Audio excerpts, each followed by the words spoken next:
quais eram os seus sonhos de menino? O que você queria ser quando você era criança? Na verdade, eu não me lembro, isso é uma coisa interessante, eu não me lembro exatamente o que eu sonhava.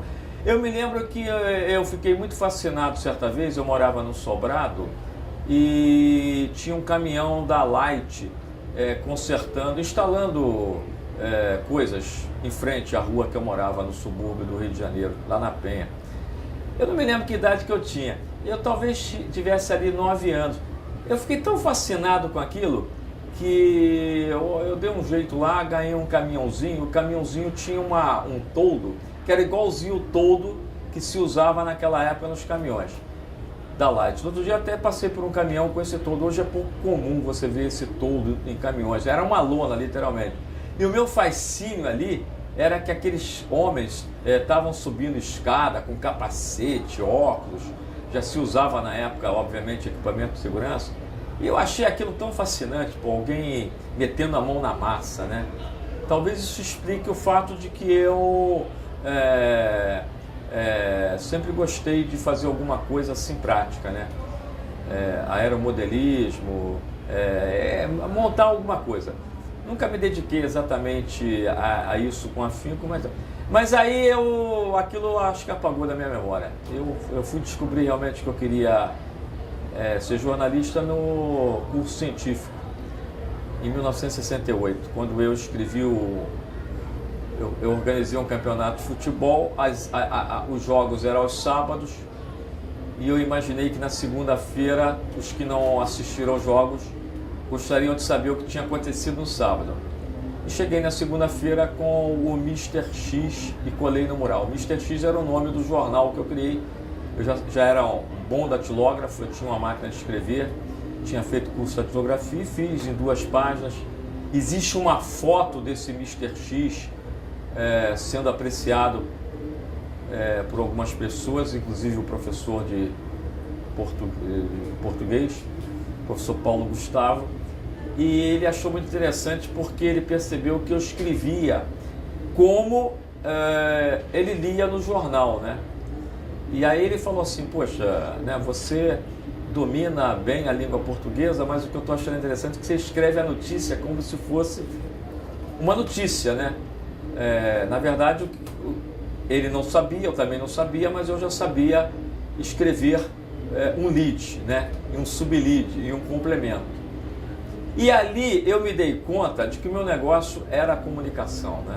Eu realmente, na época, era moda no Brasil, o Pierre Weil, que está vivo até hoje, tinha trazido para o Brasil os testes vocacionais, né? Aí meu pai pediu para fazer um teste, né? E o teste deu, engraçado, o teste não deu essa área, né? Deu arquitetura, administração e maquete. Olha que interessante. Fazer maquete, ser maquetista, mas não deu lá a comunicação.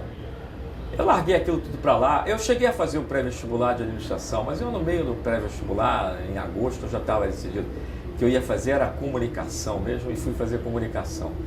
Então, foi isso, quer dizer, mas eu não me lembro assim, sabe? Ali, de fato, em 1968, 1967, eu tinha 17 para 18 anos, estava concluindo o curso científico. Ali eu me dei conta de que eu gostava de escrever. E eu sabia escrever como se escreve no jornal por uma razão óbvia. Eu lia jornal desde os 10 anos de idade. Eu não tinha dinheiro para comprar jornal, meu pai não comprava jornal todo dia lá em casa, mas eu morava em cima de uma barbearia, onde todo dia tinha alguma coisa para ler, que podia ser inclusive um jornal diário, podia ser uma revista que chegava todo mês da embaixada, não me lembro se direito, do Canadá, que alguém trazia. O que pintasse ali naquela bancada da barbearia, eu lia, né? Depois eu comecei a trabalhar muito cedo no armarinho, aí eu juntar uma graninha, de vez em quando eu ia na banca comprar um jornal e gibi, né? Gibi. Quando saiu o Saci Pererê em 1961, minha mãe comprou para mim na Praça Tiradentes o primeiro número do Saci Pererê, né? No outro dia eu levei para o Ziraldo autografar o Saci Pererê que foi relançado e contei para ele essa história, né? E ele e eu ficamos chorando lá, né, por causa disso. Então é isso. Roberto, você começaria tudo de novo? Começaria tudo de novo da mesma maneira. Eu sempre disse que eu não sabia bem o que eu queria, mas eu sabia exatamente o que eu não queria. E eu falava isso já aos 17, 18 anos.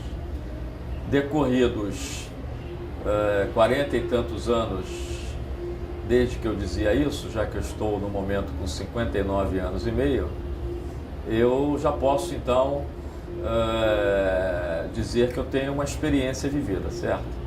E eu faria tudo de novo. E o que significa esse faria tudo de novo, certo? Ter estudado jornalismo, ter estudado marketing, ter feito pós-graduação em jornalismo, ter me casado, ter tido filhos, ter mudado da área de cultura e educação, que era a área que eu atuava, para a área de ciências, né? Trabalhar numa perspectiva de comunicação mais abrangente do que simplesmente olhar para aquelas coisas básicas do jornalismo, ter agido como eu agi com as pessoas, com as instituições. Então eu diria que eu faria tudo de novo. É óbvio, né? Se a gente pudesse voltar e fazer de novo, com a experiência que a gente tem hoje, certamente faríamos tentando errar menos do que erramos.